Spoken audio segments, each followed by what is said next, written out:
Why did you lie? Like, who lied? What's going on? Like, why is my son crying for weeks over somebody who's spending money just like he is right now? But first, a bizarre story tonight. A Clarksville woman is jailed after telling her son's school he was dead. We found out that was a lie. And not only is it illegal, but it's devastating to the students and the faculty who knew him.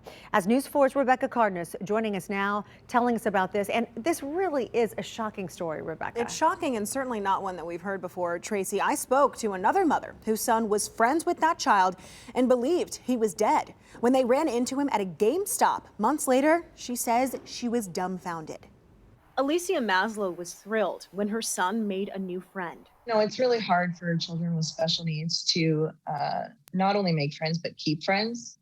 So it's really something when they can connect with somebody on a deeper level. To her horror, halfway through her son's first 7th grade semester at New Providence Middle School, he would be told his friend was dead. The kids were so upset. The teachers were crying on the phone to the parents. It was crazy. My son came home bawling his eyes out, hugging me, talking about how he couldn't believe he was gone. And he's like, I just saw him. I don't understand why he's gone. The school went as far as to organize a GoFundMe to help cover funeral expenses. But my son took his piggy bank into school because he wanted to help with the funds. In December, Maslow and her son walked into a GameStop and thought they saw a ghost. We walked in the door and just stood stock still. And standing right there was his friend that was, months dead. According to an affidavit obtained by News 4, Vanessa Blanchard lied. When the school called Sykes Funeral Home to donate the money they raised,